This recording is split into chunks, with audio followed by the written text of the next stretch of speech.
And now, it's time for DJ Rocky's Secret Files.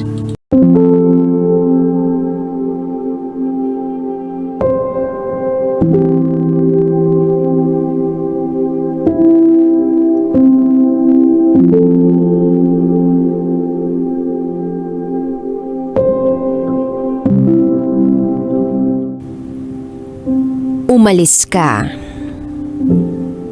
nang hindi man lang nagpaalam.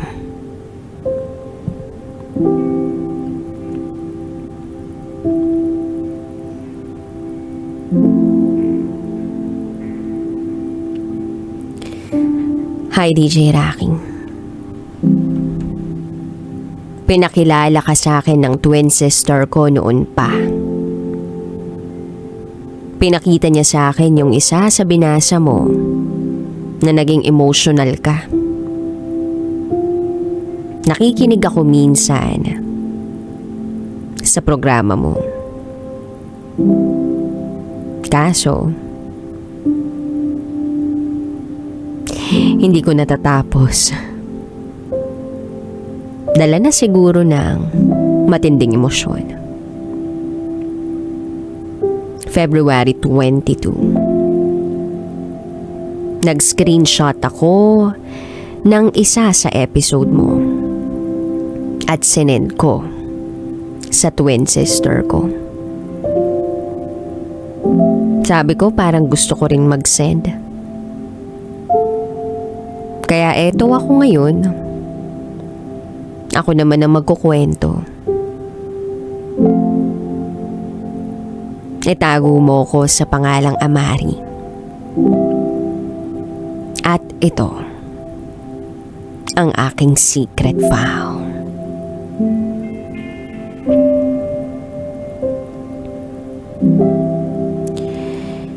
Year 2018. Nakilala ko ang partner ko na isang lesbian.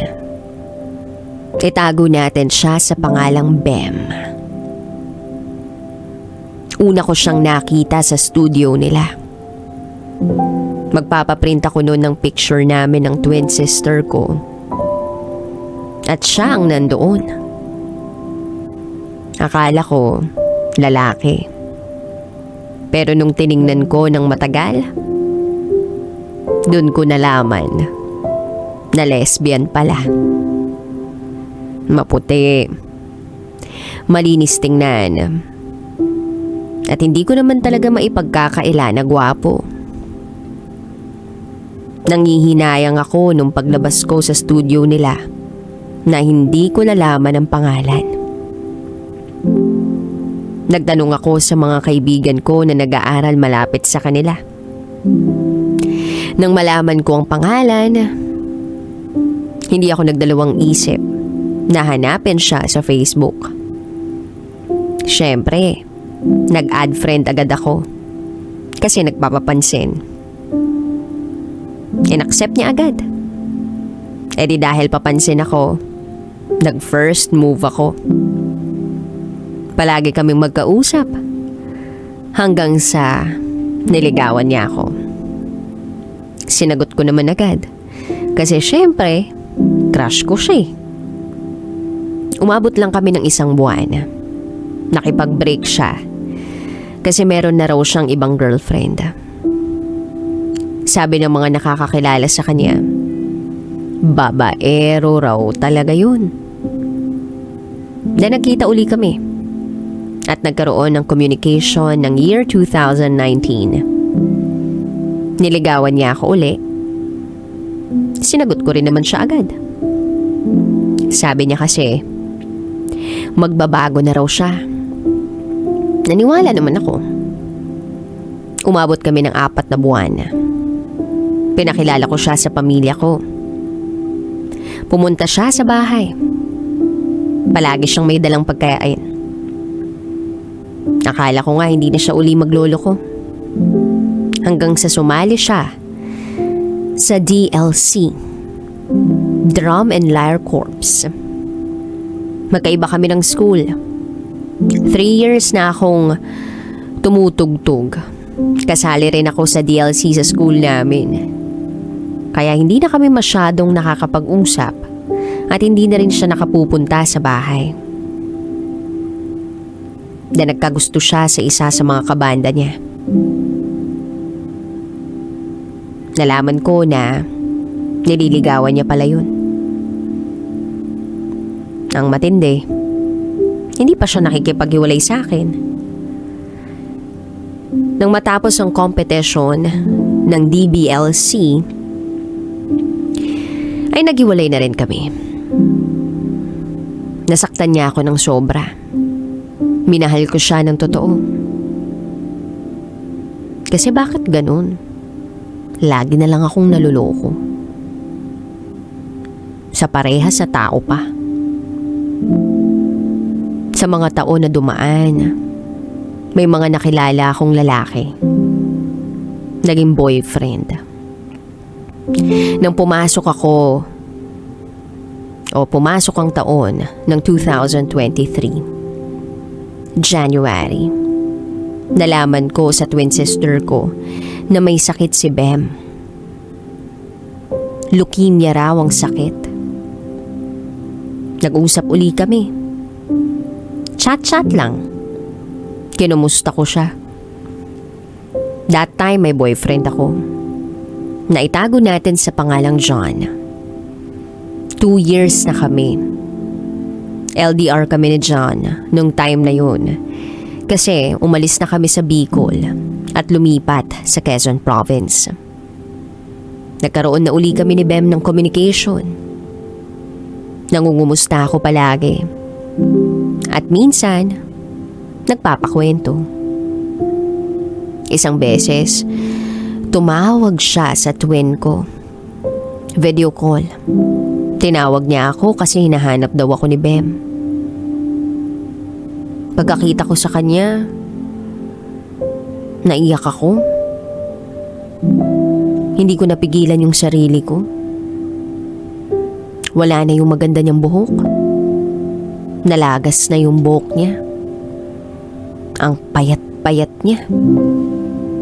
Nakaswero at nakahiga. Nasa PGH pala siya nung time na yun. Nagki-chemotherapy pala siya kaya ganun. Sabi ko, magpagaling siya kasi magkikita pa kami. Hanggang sa isang araw, nakikita ko na lang yung sarili ko na gumigising ng 6:00 ng umaga para matimingan ko yung pagising at pag-online niya. Dahil kailangan niyang kumain at uminom ng gamot kapag 7:00. Nauhuli ko rin ang sarili kong chinachat siya palagi. Iba na yung nararamdaman ko, hindi na tama. Alam ko na cheating na yun. Then tinigil ko ang pagchat sa kanya. March 2023, humingi ng space si John. Nagkalabuan kami. Hindi ako pumayag pero wala naman akong magawa. Pagpasok ng April, nag-chat sa akin si Bem. Nag-usap uli kami. Kinuwento ko sa kanya yung tungkol sa amin ni John. Sabi pa ni Bem, ayusin namin. Palagi kong kausap si Bem. To the point na nagvi-video call na kami. Palaging may good morning, ingat ka, kumain ka na. Nawala sa isip ko si John that time. Nakalimutan ko siya. Until such time na gusto nang makipag-ayos ni John. Nagdadalawang isip ako. Kasi DJ Rocky, iba na. Alam ko sa sarili ko nung time na yun ay may nararamdaman uli ako kay Bem. Inamin ko yun kay John. Nasaktan siya. Sabi niya, ayusin na raw namin at kalimutan ko na lang si Bem. So nakipag-ayos ako kay John. Nakablock na ang account ni Bem sa messenger ko. Pero hindi ko pa rin maintindihan yung sarili ko na bakit hinahanap-hanap ko pa rin si Bem. Hanggang sa naramdaman ni John na wala na akong feelings for him. Sa huli, pinili ko si Bem. May 10. Sinagot ko si Bem sa messenger. Pinili ko siya hindi dahil may sakit siya, kundi dahil mahal ko siya. Nasa Bicol si Bem nung time na yun. May 29, nagkita kami sa isang fast food. Kabadong-kabado ako noon kasi magkikita uli kami. Nag-lunch kami, then pinakilala niya ako sa lola niya at tita niya na hindi niya noon nagawa sa akin.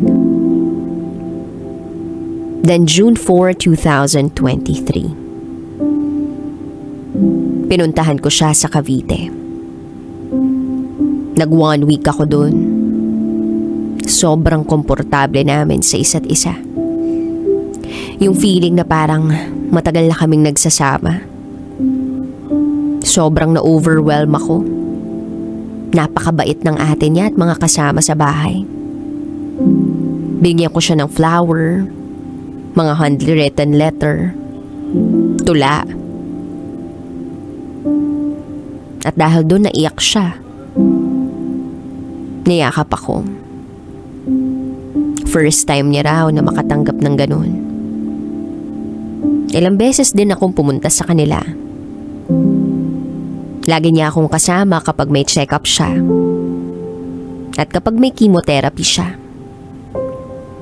Pinagluluto ko siya kapag hindi niya kayang magluto. May mga pagkakataon naman na siyang nagluluto para sa amin.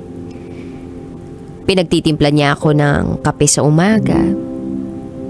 Minsan, nahuhuli ko na lang siya na nakatitig sa akin tapos sasabihin niya, "Ang ganda mo talaga."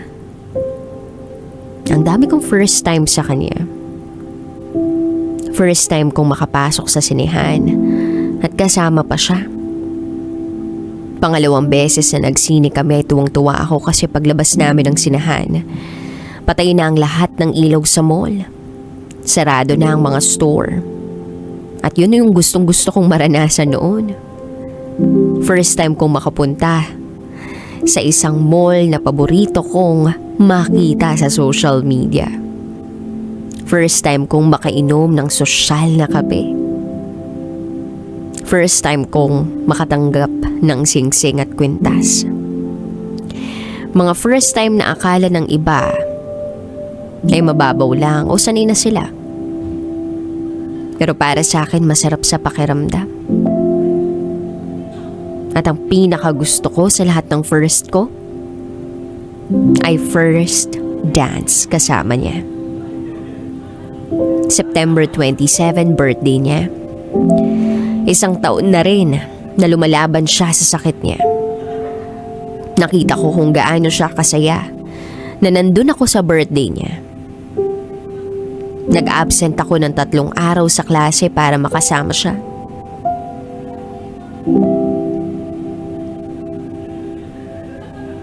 Then hinaranan niya ako.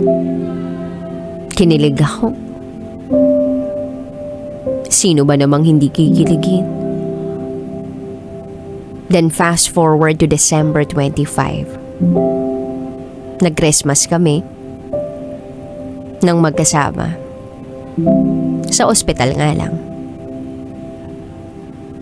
Dinala kasi siya doon dahil sobrang baba ng dugo at platelets niya. Kailangan daw siyang mamonitor ng mga nurse at ng doktor. Nag-order ng pagkain ng ate niya para pang Noche Buena namin. Sa ospital din kami sumalubong ng bagong taon. Masaya kami pareho kahit nasa ospital kami. Kasi magkasama naman kami. Then January 1, na-discharge na siya sa ospital. Pagkalabas niya, gusto niya agad mamasyal. Pinipilit ako magstay ni Bem hanggang January 9 para raw makilala ko ang ate niya na galing sa Dubai. Sabi ko hindi pwede kasi may pasok na kami. Katapusan na ng finals. Then umiyak siya sa harap ko. Gusto niya pa raw akong makasama sa pagpapasyal. Next destination, Baguio. So sabi ko, babalik ako. Kapag walang pasok, pupunta naman ako. Pagbalik ko dito sa dorm sa Quezon Province, lagi pa rin kaming magka-video call. Palagi siyang nagkukwento tungkol sa mga pinapasyalan niya kasama ang pamilya niya. Buo na raw silang magkakapatid kasi umuwi na yung ate niya galing Dubai. January 19, pumunta si Bem sa Baguio with her family. Mabilis mapagod si Bem, kaya't pinagbabawalan din talaga siya na mamasyal, lalo na sa maraming tao. Kaya lang kasi, nagtatampo at umiiyak si Bem pag hindi pinapayagan. Gusto niyang mag-enjoy eh. Siguro nga, gusto niya na puntahan na lahat ng pwede niyang mapasyala. Basta panay ang kwento niya. Kahit paulit-ulit. May binili raw siya na pasalubong para sa akin. Sabi niya pa, pagkatapos ng lahat ng pamamasyal ko at pag-uwi sa bahay, magpapahinga na ako. Kitang-kita ko kung gaano siya kasaya nang dahil sa pamamasyal niya. Na para bang nakakalimutan niya na may sakit siya. January 21, bumalik sila sa Cavite. Hindi na kami masyadong nakakapag-video call kasi nagpapahinga na siya. At para bang iniinda niya yung sakit sa ulo niya. Habang hindi kami nag-uusap, nagawa naman ako ng project ko. January 26, nagkakwento siya. Habang gumagawa ako ng artwork. Nagtataka ako noon kasi dati naman kapag may gawa ako, hindi siya nagkukwento. Ang lagi niyang sinasabi, gawin mo muna yan, tawag ka pagkatapos. Pero nung araw na yun, hindi siya natigil. Pinapatulog ko siya noon at pinagpapahinga pero ayaw niya. Kasi marami pa raw siyang kwento at baka makalimutan niya kinabukasan. Hanggang sa nakatulog na siya. 10:10 in the evening to be exact. Nagawa ako ng report noon. 12:10 ng madaling araw. Nag-chat si Bem bigla. Sabi niya, mahal. Nag-reply ako ng mahal. Akala ko tatawag siya kasi ganun naman talaga siya. Kahit alam niyang tulog ako, kahit madaling araw pa yan, tatawag siya. Nagtaka ako, tinawagan ko siya. Sinagot niya naman. Sabi niya nagugutom raw siya. Kumain siya ng 2 biskit.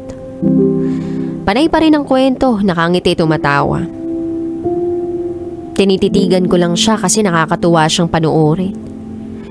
Pagkatapos niyang kumain, sabi niya, matutulog na siya at magagalit daw ang ate niya. Sabi ko, sige, tapusin ko lang tong report ko, matutulog na rin ako. Papatayin niya na raw yung video call. Ayoko sana eh, kaso magcha-charge daw siya. Pagsikat ng araw, nag-message ako agad sa kanya pero wala siyang reply. Nag-message ako agad sa ate niya para kumustahin si Bem. At ang sabi, dadalhin daw si Bem sa ER kasi namamaga ang kamay. Sa hindi malamang dahilan. Nag-alala ako ng sobra-sobra na i-update ko sa ate niya. Hindi ko alam kung anong gagawin ko.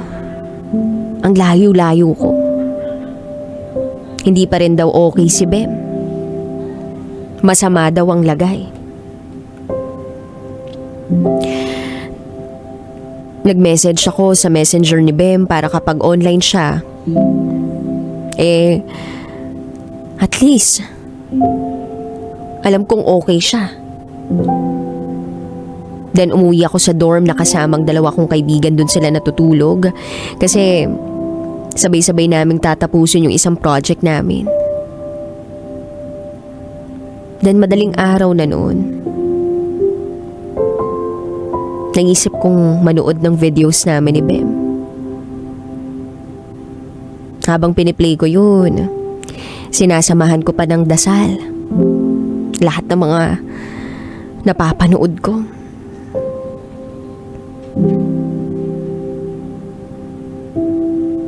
Hanggang sa may isang mensaheng nagpabigat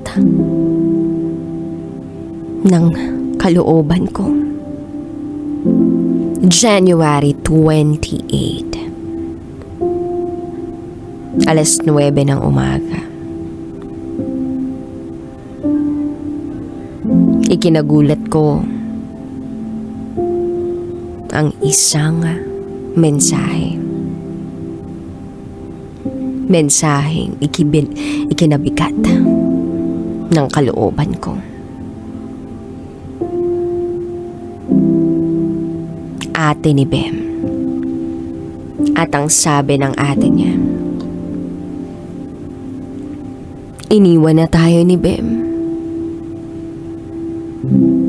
Nang mabasa ko yun, hindi agad ako nakareply. Walang tumulong luha sa mga mata ko. Nakatingin lang ako sa message ng ate niya ng mga 1 hanggang 2 minuto. Nang lumingon ako sa mga picture namin na nasa kwarto ko, doon na bumuhos ang mga luha ko. Na nagising ang 2 kong kaibigan ng dahil sa pag-iyak ko. Nagtataka sila kung bakit. Pinilit kong bigkasin yung mga salitang wala na siya habang hawak-hawak ang picture ni Bem. Nagreply ako ng te sa ate niya. At nag-message sa messenger ni Bem. Sabi ko, mahal ko. Humihiling na sana mag-reply siya kahit sa huling pagkakataon.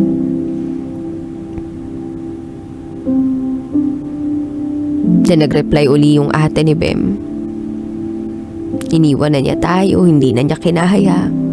8:30 a.m. Iuwi siya agad sa Bicol mamaya. Tinanong ako ng ate ni Bem kung meron daw siyang mga habilin. Sinabi ko naman lahat ng nabanggit ni Bem. Hindi ko alam kung anong gagawin ko nung mga oras na yun. Sobrang daming gumugulo sa isip ko kasi may exam pa kami. May performance sa dance, drama, ukulele, piano at may scrapbook pa. Tulala lang akong nakatitig sa mga picture namin. Nagpaalam ako kay mama na uuwi ako sa Bicol para makita si Bem. Bumiyahe agad ako papuntang Bicol. Wala na akong pake kahit pinagtitinginan ako sa bus nang dahil sa kaiiyak ko. 2:00 ng madaling araw, nakarating ako sa bahay nila. Hindi ako makatulog. Hindi ko naramdaman yung pagod kahit 7 oras pa lang yung lumilipas. At kahit 7 oras pa yung binyahe ko. Sobrang lungkot ng ambience ng bahay nila nung mga oras na yun. Then minessage ko si Bem. Sa messenger niya sabi ko, mahal, nandito na ako. Hintayin kita rito. Habang si Bem ay binabiyahe pauwi ng Bicol. Kinabukasan, narinig ko na yung mga salitang, andito na si Bem. Nanginig agad yung buong katawan ko. Wala pa akong lakas ng loob para lapitan agad siya. Ayokong makita siya nung dumating na. Nakatitig lang ako sa kabaong niya. Tumutulo ang mga luha. Sinubukan kong mag-ipon ng lakas ng loob para lapitan siya. Kasi alam ko naman yun talaga yung gusto niya. Ang malapit ako palagi sa kanya. So, nilapitan ko siya. Then, tinitigan ko siya ng matagal. Kinakabisado ko yung mukha niya. Kinakausap ko siya habang nagpipigil ako ng mga luha. Sabi ko, "Mahal, sabi mo magpapagaling ka. Sabi mo, gusto mo pang magtrabaho sa Dubai. Gusto mo pang magpakasal tayo. Gusto mo pang makita akong graduate. At ikaw ang makakasama ko sa stage. Magde-date pa nga tayo sa Valentine's Day. Mahal, hindi ka man lang nakapagpaalam. Hindi ko man lang narinig yung boses mo. Sorry, mahal ah. Hindi agad ako nakapunta noong mga oras na gusto mo na akong makasama. Na umiiyak ka pa kasi namimiss mo ko. Pero masaya na ako kasi sa wakas, hindi ka na masasaktan. Hindi ka na mahihirapan. Hindi mo na mararamdaman yung mga tusok sa'yo. Hindi mo na kailangang umiyak kapag nakikita mo yung resulta. Na tinatanong mo pa sa akin kung gagaling ka pa o hindi na. Alam ko naman na pwede kang kunin sa akin. Pero hindi ganun kabilis. Hindi ganun kaaga. Gusto kong yakapin si Bem ng mga oras na yun. Kaya hinakap ko na lang yung kabaong niya. At sa pagyakap kong yun, ay doon ako mawala ang mga luha ko.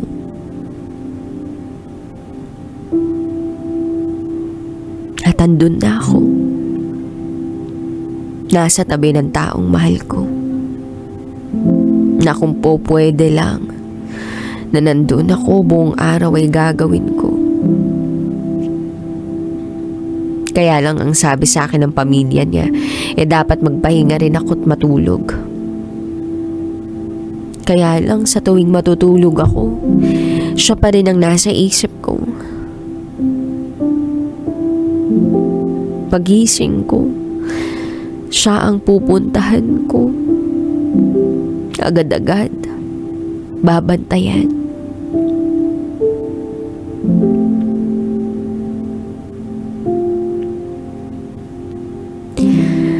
And then,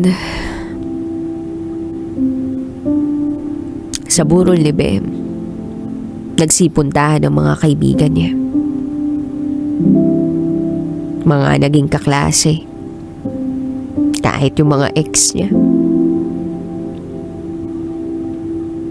Pumunta rin yung mga kaibigan ko na kilala rin ni Bem.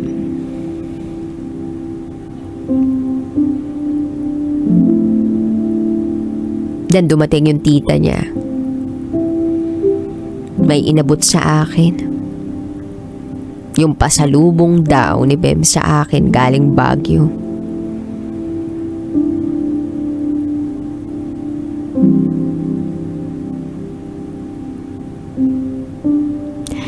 And then,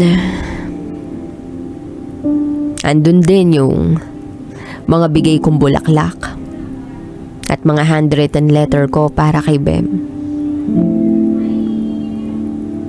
Ipinatong ko yun sa kabaong niya. Then Feb 4, last night niya. Parang ang bilis ng takbo ng oras. Na kung pwede lang sanang patigilin ng takbo ng oras gagawin ko. Sabi ko kay Bem, Hindi pa ako handa. Mahal, hindi ko pa kaya.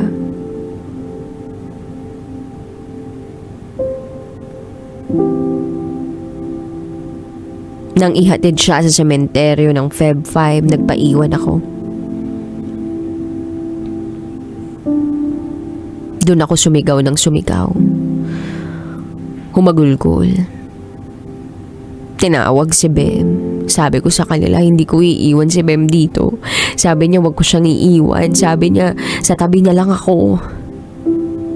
Pilit akong hinihila ng mga kaibigan ko paalis. Ilang minuto akong ganun at pilit akong pinakakalma. Nangihina ako nang maihatid ako sa bahay nila. At hanggang ngayon, DJ Rocky, hinihintay kong magparamdam o kahit sa panaginip man lang magpakita sa akin si Bem. Palagi kong pinapaalala sa sarili ko na hindi umalis si Bem, na andito lang siya palagi. Siguro ayaw niyang magparamdam kasi alam niyang mas lalo ako malulungkot. Kaya siguro ayaw niyang magpakita kasi alam niyang hindi ko siya hayaang umalis. Sariwa pa rin sa akin lahat ng pangyayari. Sa tuwing naaalala ko siya, kung ano yung bigat na nararamdaman ko, nung malaman kong wala na siya, ganun pa rin yung nararamdaman ko ngayon.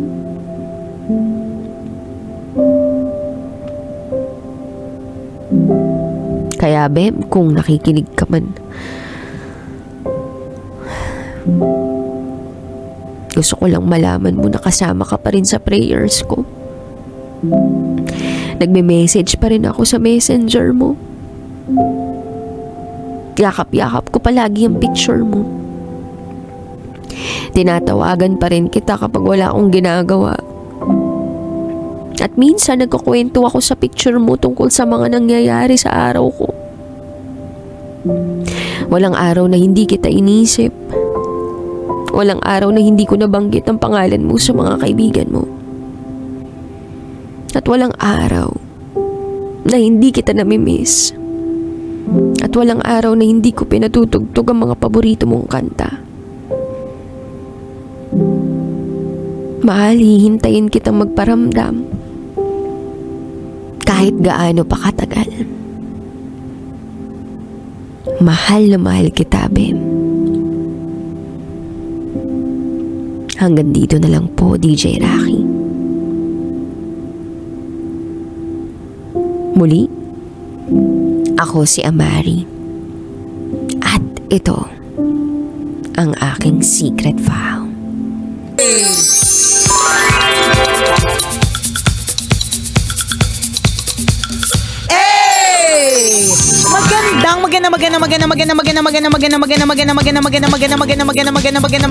Magandang tanghali. Kumikinang na ulo, Diego Bandido.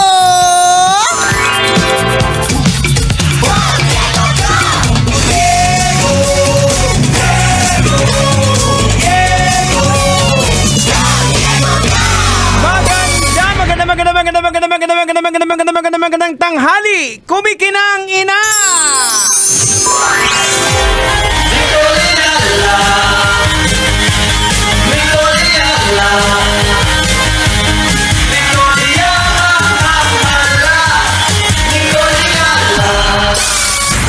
Happy araw ng kagitingan! Ano bang ibig sabihin ng araw ng kagitingan? Oh. Ito ba'y araw ng mga magigiting na mga misis? Ayan. Mga magigiting na mga budget Ayan. officer? Mga manggagawa. Ayan, di Mga ba? driver. Aha. Ayan. O basta lahat ng mga magigiting. Yan. Araw po ito ng kagitingan.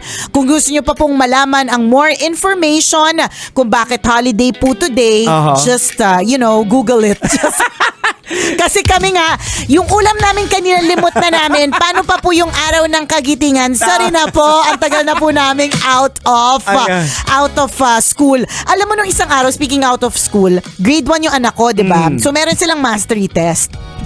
So nakita ko na parang dun sa email na ang magiging topic for the exam is the parts of the plant. So, ang eksena ko is, okay, parts of the plant. Madali lang ito. Root, stem, flower. Kasi grade 1 di ba? Nagulat ako, merong stomata. What is a stomata? At nagulat ako sa photosynthesis. Inaral na ba natin yun ng grade 1? Parang hindi parang hindi pa pa naman natin masulat yung word na Kaya nga photosynthesis. Ang haba kayo nun. Ang haba ng photosynthesis. Isulat mo, hindi mo na maintindihan. Kaya nga. Iintindihin mo pa. Oo. Diba? Iba na. Masyadong advanced sila eh. Actually, meron nga akong napanood na snippet nga lang. Lagi ko lang nakakalimutan na pakinggan o panood din yung buong podcast. So, podcast siya ni Oprah Winfrey. Si Maring Oprah. Si Oprah. Si Oprah, di ba? Ay, nako. Apakahusay po niya na na kung hindi niyo po siya kilala, napakahusay na host, napakahusay na speaker, Yes. yan, sa ibang bansa, si Oprah Winfrey. So si Oprah Winfrey, meron siyang guest na ang expertise niya ay tungkol sa AI. Ito na naman yung AI. Sinabi niya na dadating daw ang panahon na lahat ng tao ay intelligent.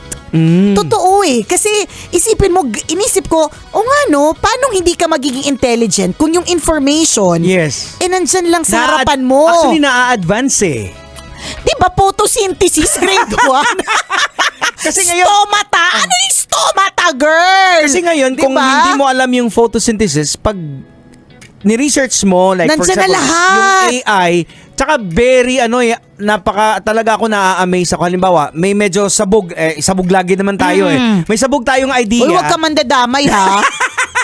Ayaw nga pala, sabog din pala ako. Tapos, ipa-organize mo sa kanya. Kaya niyang gawin. Ang galing ng So kaya nga sabi, dadating talaga yung panahon na everyone will be so intelligent. Oo. And out from that organization na ginawa ni AI, di ba, meron ka ng idea, mas lalong nagiging matalino ka kasi lumiwanag lalo sa'yo eh. Correct, 'di ba? So ito na naman po tayo, siguro ilang araw na nating napag-uusapan yung AI kasi katulad na isang araw meron din tayong bisita na professor.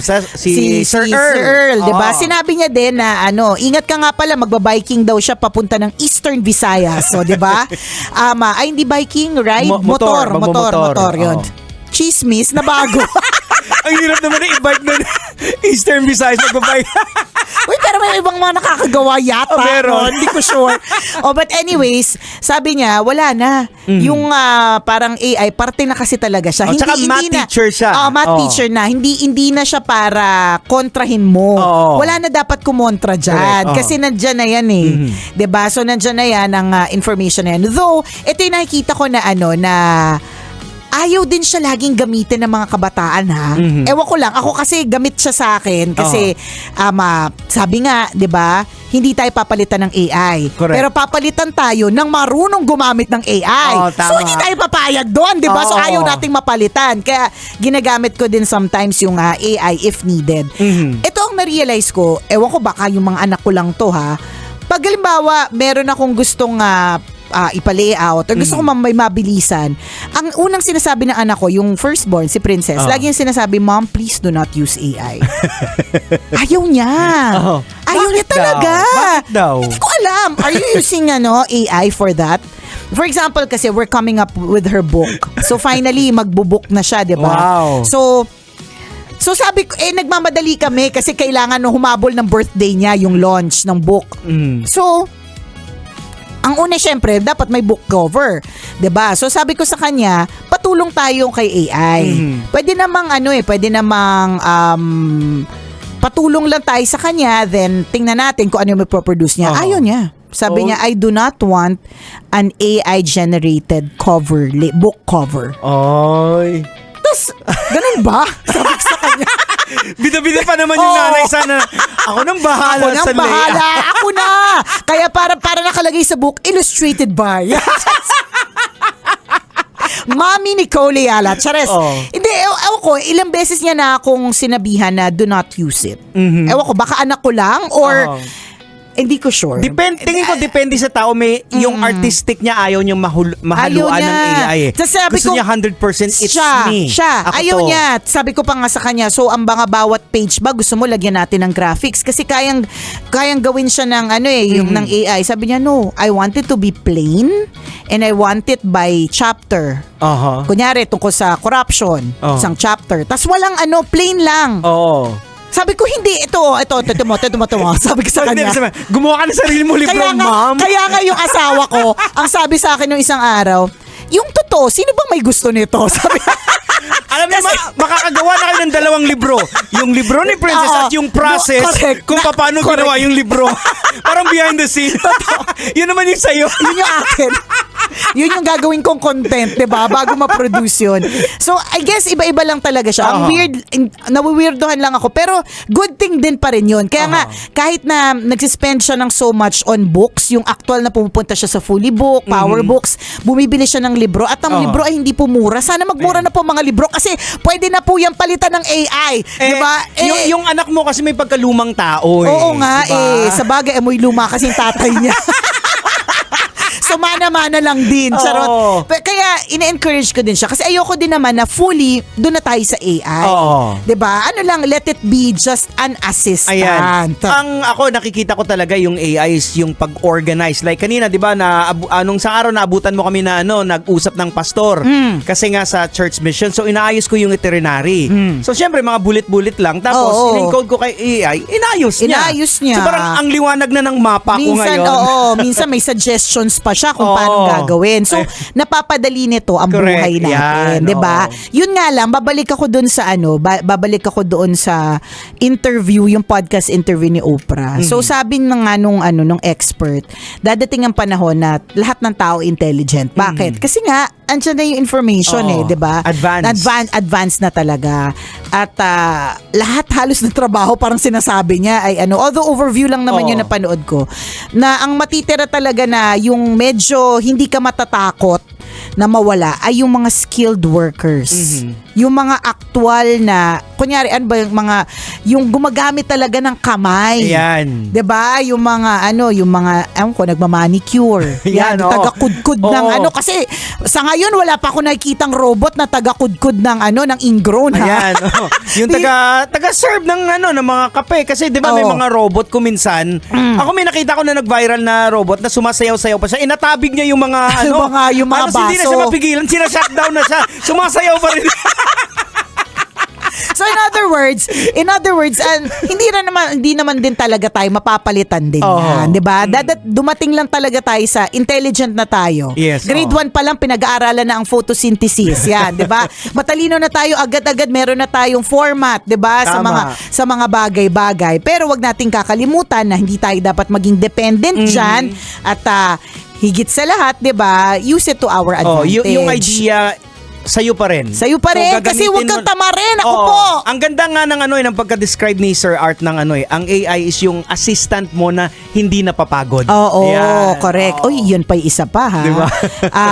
Dun sa mga shout out, dun sa mga kabisya nating tinatamad na sa work. Ayan. Diba? Ang AI, hindi yan tinatamad. Correct. At any time of the day, hindi yan magreklamo. Pagtatrabahuin mo. Magtatrabaho yan. Nako, kapag ka ikaw tatamad-tamad, attitude, ng mga tipong, ay wala na sa oras.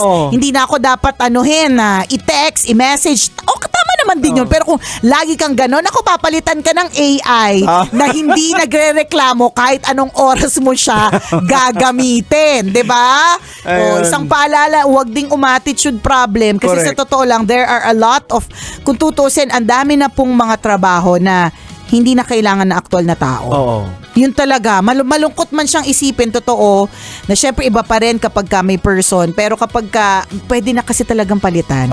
Mababait lang talaga kung minsan yung mga boss talaga mga natin. Boss, yung mga kumpanya. Kaya nare-retain yung correct, yung job, job title, yung job position. Kasi syempre, iniisip niya may pamilya ka rin na pakakainin, di ba? Pero, ang nakakalurkay dyan is what if, di ba? What if maisip nila ay attitude naman kasi to Chona? Ate Chona. Ate Chona naman. Ate Chona to lagi. Hindi ko naisipin yung pamilya nito, puro Ate Chona. Kasi alam mo, sa totoo lang, ito yung katotohanan. At the end of it all, ilang beses ko na tong na-witness. Kahit gaano ka man kagaling, or kahit gaano man, matindi yung naiambag mo, eventually, kung pwede kang papalitan Tama. ka. Yun yung masaklap na katotohanan. Pag nasagad na yung boss mo na pag nasagad na din na parang sukdulan na. Pwede kang palitan Kasi at the end of the day, gusto nilang kumita kasi negosyo siya. Tama. 'Diba? Oh, mayos ka. Mayos ka. Araw ng kagitingan gayon, ayusin mo. Hindi namin alam kung ba't napunta na po dyan yung topic, pero umayos ka para maging magiting ka. Kaya Yan. pinag-usapan po namin yun, ang AI nandyan yan, pero yung mga magigiting hindi pwedeng palitan Ay yan. naman! Diba? And speaking of magiting apakagiting naman nung ginawa ni Titan Jello. Ay, oo naman. Na singer, songwriter, rapper Oo. ng kasama mo jingle ng Love Radio. Tama. Available na po for viewing. Pwede nyo po makita po ang Music video. sa aming Love Radio's YouTube channel. Love Radio Manila. I-search nyo lang po. Ayan. O siya, hanggang dito na lang po muna ang tambalang kumikinang. Muli ako pong kumikinang ulo, Diego Bandido. At akong kumikinang inamon, Nicole Liala. Kailangan pa bang i-memorize yan? Basic! It's time for DJ Rocky's Secret Files.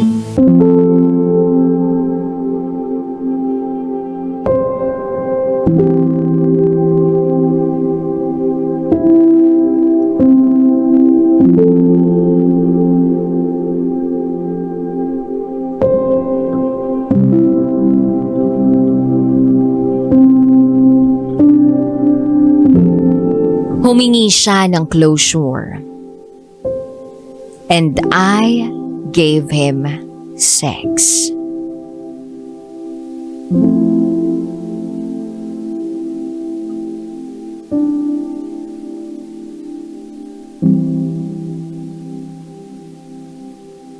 Hi DJ Rocky. Super love ko ang pakikinig ng programa mo. And I just wanna share my own story. Itago mo na lang ako sa pangalang Polly. At ito ang aking secret file.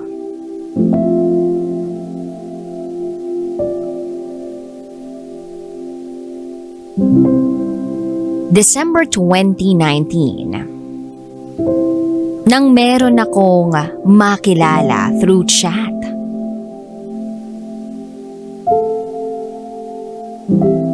Etong guy na ito, siya ang naunang mag-chat sa akin. Nakapag-usap kami ng ilang beses. Then after a few days, hindi na siya nagparamdam. So, ang ginawa ko, in-unfriend ko siya. Kasi hindi ko naman siya kilala ng personal. But then after a few days, nag-chat uli siya. At ang sabi niya, busy lang siya sa trabaho niya, kaya hindi na siya nakapag-chat. So, nagtuloy ang communication namin. Lumipas pa ang mga araw. Nagkita na kami. Tuloy-tuloy ang labas namin after ng first meet namin. Hanggang sa ipinakilala na niya ako sa pamilya niya. But then one day, pumunta ako sa kanila.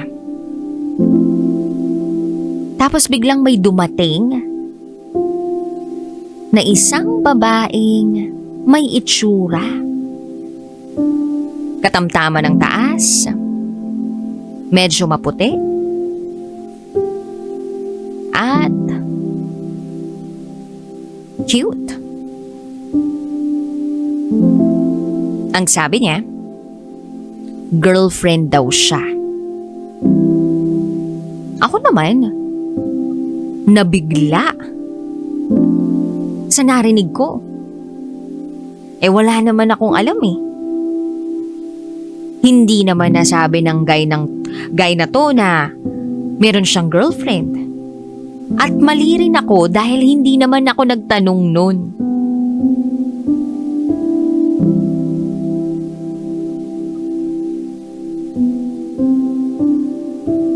At kung hindi ako nagkakamali, that time, nasa ligawan stage pa lang kami.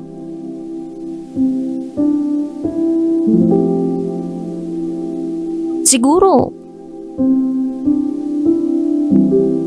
nadala lang ako ng emosyon ko. Kaya, that time na kaharap ko yung girlfriend niya ko, no? Nangingilid na ang mga luha ko.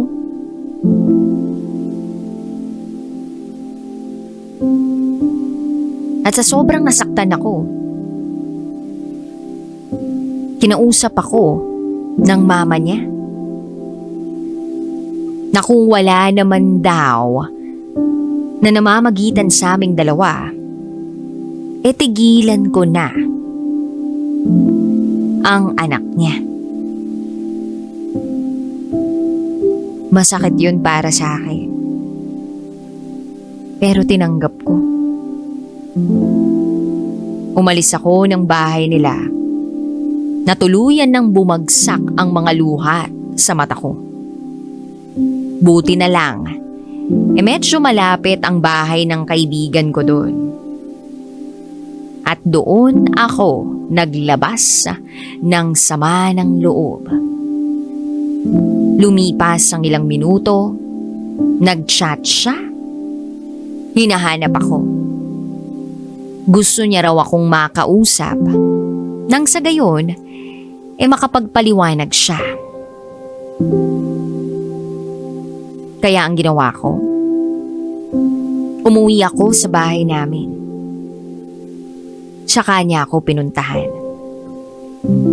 Pagkarating niya, agad ko siyang tinanong. Pero hindi siya umiimik. Hanggang sa nakaipon na siya ng lakas ng loob para makapagsalita sa harap ko. At ang sabi niya, matagal na silang wala nung babae. Nanggugol lang daw yun. Ex niya raw yun. Naisip ko,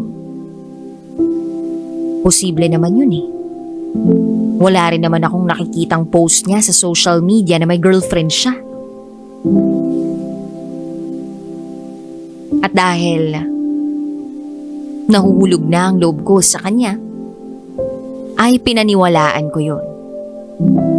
Naniwala akong matagal nang wala sila nung babae at nanggugulo lang yun sa kanila. Sa amin. Then, January 2020 came. Naging kami. Akala ko okay na. But after few weeks, naging cold siya. Then nalaman ko nabuntis yung babaeng nakasabayang kong pumunta sa kanila. Yung sinasabing girlfriend niya. At dahil doon, nagpaubaya na ako. Ang sakit nun sobra. Binitiwan ko siya. Ayaw ko makipag-usap sa iba. There were times na pumupunta siya ng bahay kahit 10 oras na ng gabi para lang makita o makausap ako.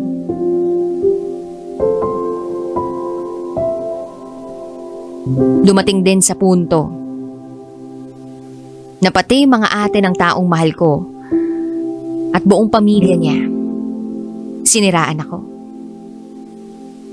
Chinat ako at kung ano-anong masasakit na salita ang mga narinig ko mula sa kanila.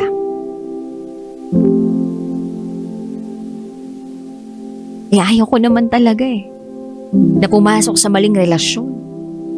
Wala naman akong intensyong manira o manggulo ng relasyon. Pero masyadong makulit itong lalaking to.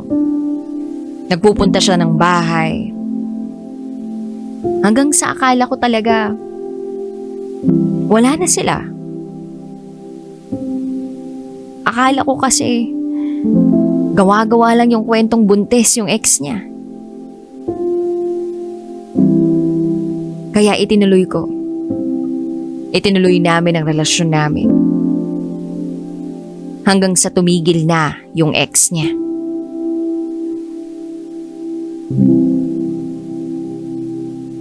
Then year 2023. On and off ang relationship namin. There were times na nagbe-break kami. Susuyuin niya ako, pupuntahan, hanggang sa hindi na lang kakausapin. Ako rin naman yung nakikipaghiwalay sa kanya. Kasi nga, ang toxic namin. Yung mga bagay na dating ginagawa niya, hindi na niya ginagawa. Hindi niya man lang ako mabigyan ng assurance, consistency, and peace of mind. Dati willing niyang gawin yun para sa akin. Pero ngayon, ako na yung nagbebeg para gawin niya yun. Yung simpleng gala at update, wala na. Simpleng hatid sundo sa trabaho, wala. Then one day, may nagsabi sa utak ko na buksan ang account niya. Hindi ko na kasi alam yung passwords niya noon. Then pag open ko, nung isang account niya na alam ko yung email, hindi yung main account niya yung nabuksan, kundi yung dummy account niya. At dun ako nangatog. Ginagamit niya yung dummy account niya na yun para lokohin ako. And he was already cheating on me since Feb 2023. Iba't ibang babae, iba't ibang conversations. At para akong pinagbagsakan ng langit at lupa noon. Damang-dama ko yung panlalamig ng mga kamay at paa ko. Ni hindi ko nga maramdaman na napatak na yung mga luha ko. Yung puso ko parang sinasaksak sa sobrang sakit.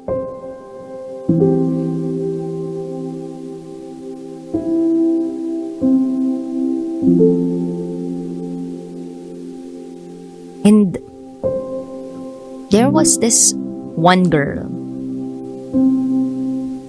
na consistently niyang chinat-chat. At itong girl na to, fully aware na merong ako, pero hindi lumayo. At yung mismong araw na yun, na nabuksan ko yung dummy account niya, tinanong ko yung ex kung kilala ba yun. But then she said, "It's none of my business." I tried to investigate. Pero wala akong makuhang info mula sa iba. So yung boyfriend ko na mismo, nung tinanong ko, kilala ba niya yung girl? Pero nag-deny siya. Hanggang sa pinakita ko yung conversations nila. Ang sabi niya lang sa akin, pupuntahan na lang daw niya ako sa amin at doon na kami mag-usap. Kinagabihan, pinuntahan niya ako.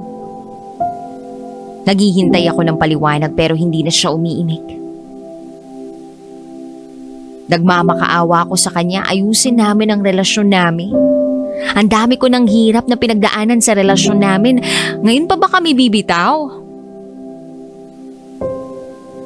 Ang sakit.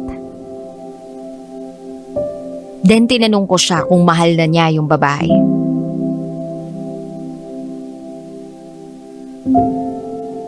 At mas lalong nanlamig ang buong katawan ko sa nalaman ko. Hindi siya umimik. Pero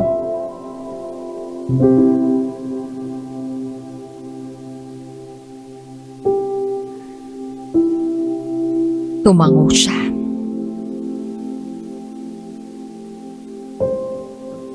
Nang dahan-dahan. Confirmed. Alam kong mahal na niya yung babae.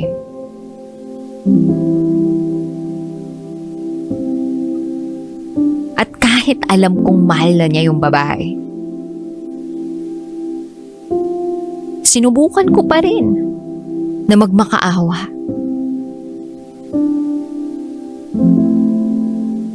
Sabi ko, ayusin natin to.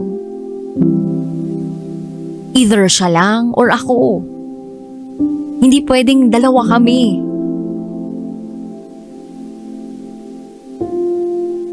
Pero hindi ako nakatanggap ng kahit anong sagot mula sa kanya.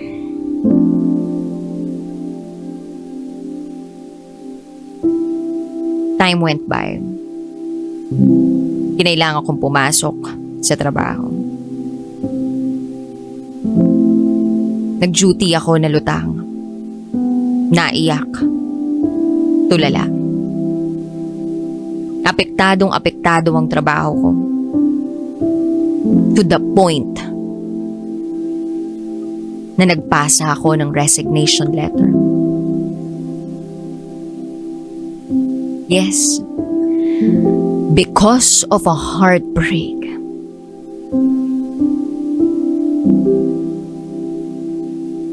I decided to resign at work.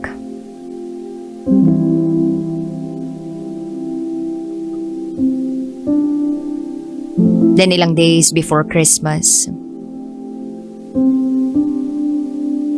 lungkot na lungkot ako.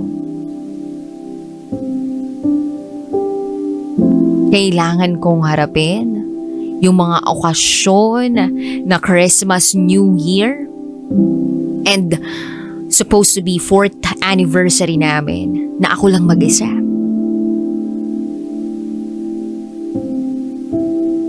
At para bang sinusubok ng panahon yung bait ko. Kasi may mga pagkakataong kung nasan ako, nakikita ko naman yung mga tita at mga pinsan niya. It was New Year's Eve nang makita ko yung tito at tita niya. At dahil napalapit na sila sa akin, niyakap ko yung tita niya. Sabi pa nga nung tita niya, ipag-pray ko na magkabalikan kayo. Hindi man ngayon, pero sana kapag okay na yung panahon kayo ulit. Humingi pa nga siya ng tawad sa nagawa ng ex ko sa akin. Well, napakahirap. Napakahirap na hindi naman talaga ako gustong-gusto ng pamilya niya. Pero kahit ganun, ibinigay ko yung nararapat na respeto para sa kanila.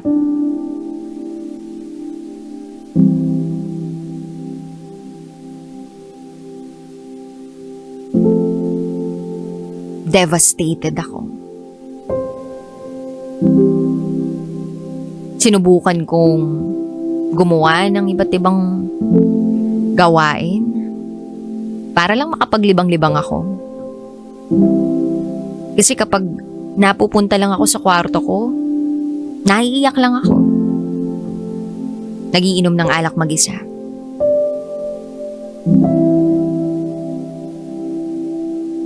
Masakit. Masakit na masakit. Nakakala ko siya na pero hindi pa pala.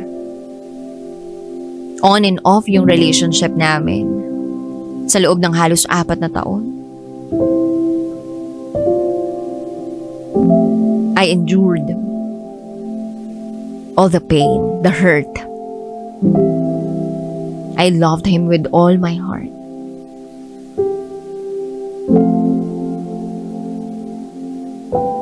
Pero dito lang kami mauuwi.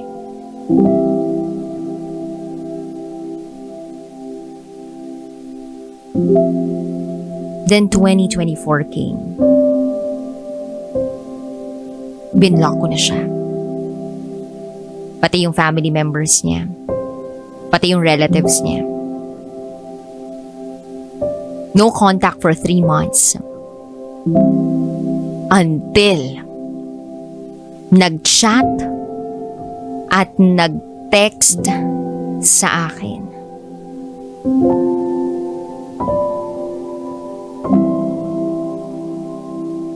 Ang ex ko. Yung chat, gumamit pa ng mutual friend namin para makapag-chat sa akin. Yung text naman, gumamit pa ng ibang SIM para lang makausap ako. Akala ko okay na ako eh. Akala ko hindi ko na papatulan yun. But for my peace of mind, nakipagkita ako.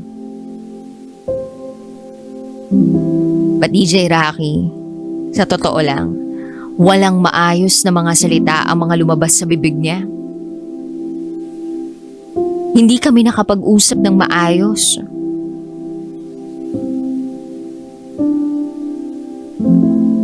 At ang mas masakit doon, ay may nangyari pa sa amin.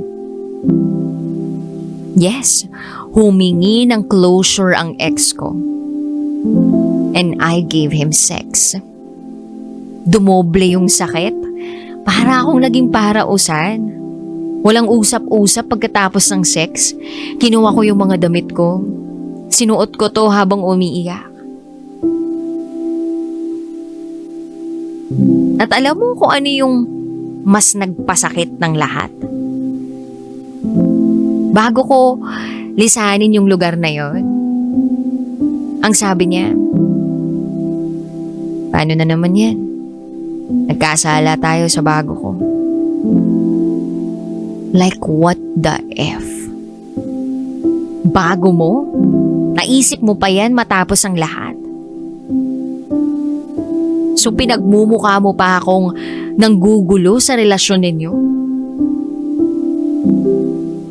Speechless ako that time kaya umalis na lang ako. Then I decided na umuwi sa papa ko sa LU. Lumipas na ang maraming buwan.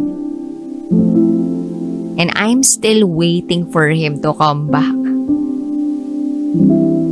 Although I know he's not coming back. Siguro kaya ako ginawa yung kagagahan na yun na makipag-sex sa ex ko for closure. Dahil akala ko pipiliin niya ako. O pipiliin na niya ako. Na kapag binigay ko for the very, very last time, ma-miss niya ako at kontakin niya ako at sabihin niya sa akin na ako na lang uli. 4 na taon eh. Ginawa ko siyang mundo, ginawa ko siyang sandalan ng lahat. O sandalan sa lahat. Nasanay ako na siya lang ang kasama ko. Bumuo na ako ng pangarap ko na siya ang kasama ko. Dumating na sa puntong I'm ready to settle down. Or I'm ready to settle for him.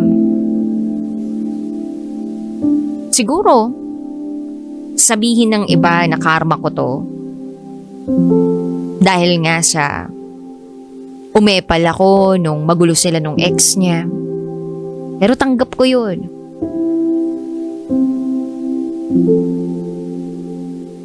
Pero hindi mo naman masisisi yung isang tao nagmamahal lang. Siya lang ang nagmahal sa akin. Pinaramdam niya sa akin yung unconditional love and what real love is. What we had for 4 years was full of love. And up until now, I still love that person. Kahit na maraming beses niya akong niloko.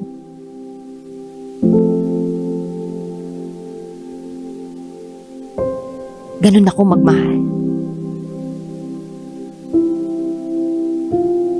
And to my love, kung nakikinig ka man, I just want you to know that I'm happy for you. Pinatawad na kita. Mahal kita at mamahalin kita ng tahimik sa malayo. Kung tatanungin mo ako kung kumusta ako, okay naman ako. Umuusad naman kahit papano.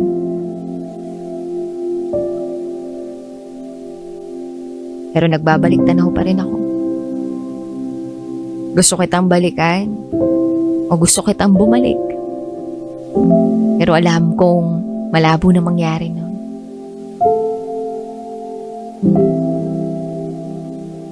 Kahit piliin pa kita, hindi mo naman yata ako pipiliin. So ako na lang ang pipili sa sarili ko. Hanggang dito na lang po, DJ Rocky. Muli, ako si Polly. At ito, ang aking secret file. And now,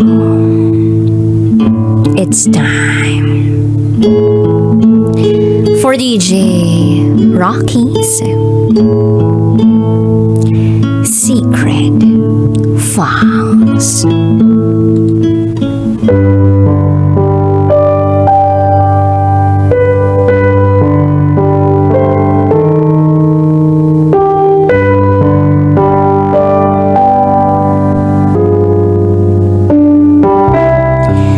Lumaki ako na hindi kasama ang mga magulang ko. Lola ko lang ang nagpalaki sa akin. Kahit na nandyan ang mama ko, wala eh. Mas sanay talaga ako sa pangangalaga ng lola ko. Kaya maaga akong natuto sa bahay. 12 years old pa lang ako, nagtrabaho na ako.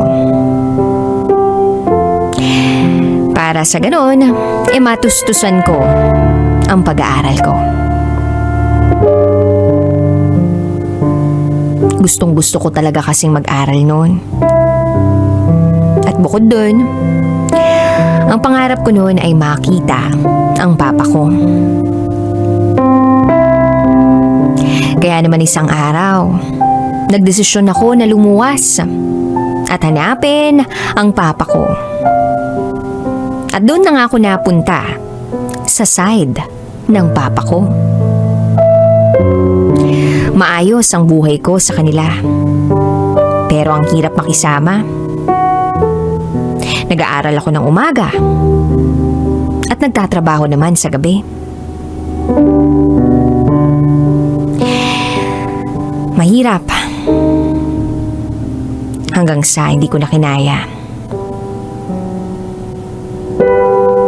Hindi ko na muna ipinagpatuloy yung pag-aaral ko.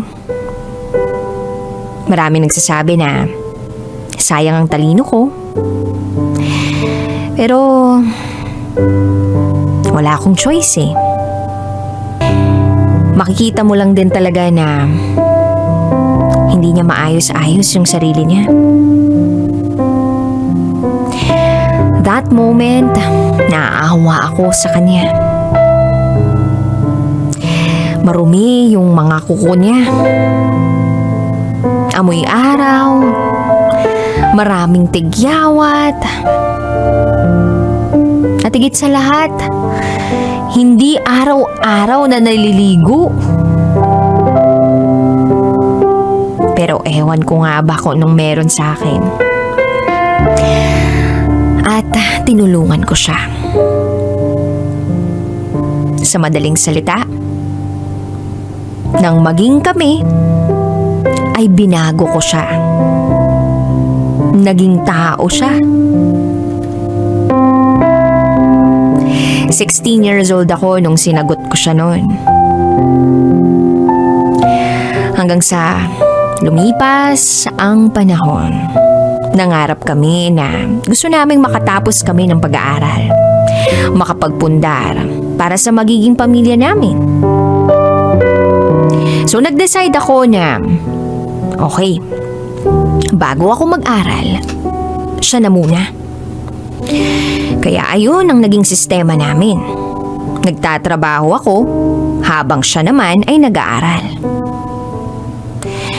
Pangit mang tingnan mula sa paningin ng ibang tao. Pero yun ang naging strategy namin. At wala naman akong pinagsisisihan doon. Pangarap namin naman ako. Tapos sabi niya, uwi na ako Nagulat ako. Akala ko mag-stay siya doon. Pero hindi. Sabi niya, kinakailangan niyang umuwi dahil papagalitan daw siya ng mga magulang niya. At hindi ko na napigilan yung sarili ko. Umiyak ako sa harapan niya. Nagmamakaawa na sa pagkakataong yun lang, alagaan man lang niya ako. Kasi nga hindi ako makatayo Ang sama-sama ng pakiramdam ko. Pero nakinig lang siya sa akin. At hindi naman niya binago yung desisyon niya. Ibinigay ko lang sa kanya ang allowance niya. At umuwi siya na kahit masama ang loob ko. Pinilit kong intindihin ang taong mahal ko. Ang dami pang nangyari na hindi maganda sa amin. Hindi naman siya irresponsableng boyfriend Alam ko, ayaw na niya sa akin. Ako namang suyo ng suyo. Gagawin ng lahat para lang magkabalikan kami. Ganun at ganun lagi ang nangyayari sa relasyon namin. Hanggang sa isang araw, pagising ko na lang. Ayoko na. Suko na ako. And for the very first time, ako ang nakipag-iwalay. At pumayag siya. At habang lumilipas sa mga araw na hindi ko siya nakakausap at nakakasama, iba ang nangyayari sa akin. Akala ko magiging okay ako. Pero hindi pala. Parang mabaliw-baliw ako kaiisip kung kumusta na siya. Parang may nawala sa akin. Kaya naman nung isang araw bigla siyang nagparamdam. Nakipagbalikan na ako. Yes, nakipagbalikan ako. At yun ang pinakamasaya para sa akin. Pinakamasayang araw. Pero eto na nga. Dahil nagkabalikan kami, syempre, back to normal na naman ang pangyayari sa aming dalawa. Nabuntis niya ako. Sa isip ko noon, masaya ako. Dahil magkakaroon na kami ng pamilya. Pero nung ibalita ako sa kanya, nabuntis ako, nagulat ako sa naging reaksyon niya. Tulala at para bang hindi masaya sa ibinalita ko. Kinausap ko siya at sinabihan ko siyang kakayanin natin to. At wala naman tayong ibang gagawin kundi kayanin ito. So umuwi kami sa probinsya nila. Nag-decide kami na doon na lang isilang ang batang nasa sinapupunan ko. Ayun. Alaga naman niya ako. Masela ng pagbubuntis ko. Hanggang sa umabot ng 4 na buwan ang bata sa sinapupunan ko. he decided na magtrabaho sa malayo. Which makakatulong naman sa aming pamilya. Ako ang mag-isang maiiwan sa bahay. Lumipas sa mga araw, sinusubukan kong kayanin. Hanggang sa nag-anim na buwan ang tiyan ko. Pansin ko na naman na may pagbabago sa pakikitungo niya sa akin. Natitiis niya ako na hindi kausapin sa loob ng 2 linggo. Sa phone na nga lang kami nag-uusap pero hindi niya man lang ako maisinat sa oras niya kahit online siya. Hanggang sa doon ko na nabisto ang lahat. Meron siyang iba't ibang babae. So yung dati pala na tumawag sa kanya, babae niya yun. At meron pa siyang ibang kaklaseng babae na babae niya. Nang malaman ko yun, grabe yung pag-iyak ko. Halos araw-araw nagtatalo kami. At halos araw-araw ay nagmamakaawa ako na kung pwede magpakatino na siya. Hanggang sa sinabi niya sa akin bigla na lumayas na raw ako sa bahay namin kesyo hindi na niya ako mahal at ang bata lang ang gusto niyang panagutan. Ang sakit sa parte ko na anong ginawa ko para ganunin niya ako? Araw, tanghali, gabi, iyak lang ako ng iyak. Hanggang sa dumating yung araw na hindi ko akalaing manganganak na pala ako. Hindi ko alam kasi hindi naman sumasakit yung tiyan ko. Lagpas na rin ako sa due date. So, ayun. Base sa ultrasound, nabahala ako. Bakit ganun? Hanggang sa nagising na lang ako, nasa ospital na ako, at ang katagang narinig ko lang ay emergency CS. Napaisip ako, bakit hindi ko alam na napunta ako ng ospital? At ang case ay hindi raw ako gising ng 2 araw. Nagsi-seizure daw ako. Hindi ko alam kung anong nangyari. Basta ang natandaan ko lang, stress daw ako sa pagbubuntis. So nanganak ako, wala siya. Wala yung tatay ng bata. Walang nag-aalaga sa akin. Naging 3 ang anak ko sa kanya. Maraming nagbago. Away lang kami ng away, mga bagay na pinagtatalunan. Hanggang sa isang araw, nalaman ko na naman na niloloko niya ako. Nakipaghiwalay ako. Hindi ko kinaya. After a month, sinundan ko siya kasi ayoko maranasan ng anak ko yung naranasan kong hirap galing sa broken family. Ginawa ko lahat ng pagsisilbi sa kanya.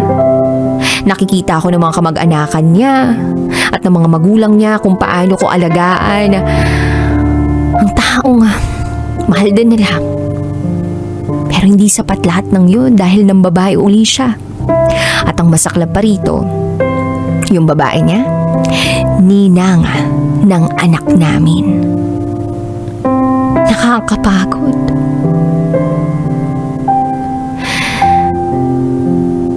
Hindi na tama eh. Sobra nang mapanakit. Kinausap ko siya. Pwede bang sa susunod na araw? O konting panahon pa?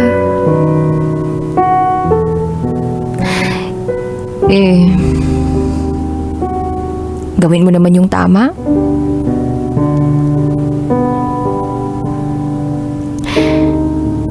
Ayokong sukuan ka. Dahil mahal kita. Pero ang nasabi niya lang sa akin ay, sa tingin mo ba, mahal pa kita? Ayoko na nga sa'yo eh. Pero pilitan mo pa yung sarili mo sa pamilya ko. DJ Rocky, nang marinig ko yun, yung sa tingin mo ba mahal pa kita, ayoko na nga sa'yo pero pinagpipilitan mo sarili mo sa pamilya ko. Tumagos yun sa puso ko. At kahit sobrang sakit, at wala kaming maayos na closure, nakipag-iwalay ako. Nagbibigay pa rin naman siya ng pantustos sa anak namin. Ang dami ko nga sana kasing pangarap para sa mga anak namin sa future namin. Pero mag-isa na lang ako na may gusto na matupad lahat ng yung masakit para sa isang magulang na pag-uwi ka galing trabaho makikita mo ang mga anak mo. Sasabihin, Mama, si Papa. Pero wala eh. Hindi na talaga kakayanin. At hindi ko na kaya.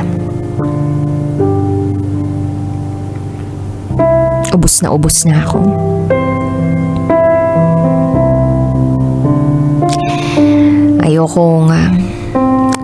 Ayoko sanang sayangin yung mga masasayang alaala natin. And for sure, hindi ko naman kakalimutan ang mga masasayang alaala natin. Pero kung nakikinig ka man ngayon, gusto ko lang sabihin sa'yo na araw-araw, lumaban ako. Pero hindi ko na alam talaga kung paano pahihilumin ang sugat na dulot mo.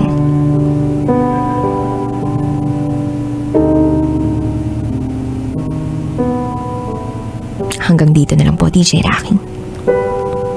Muli, ako si Ten. At ito, ang aking secret file.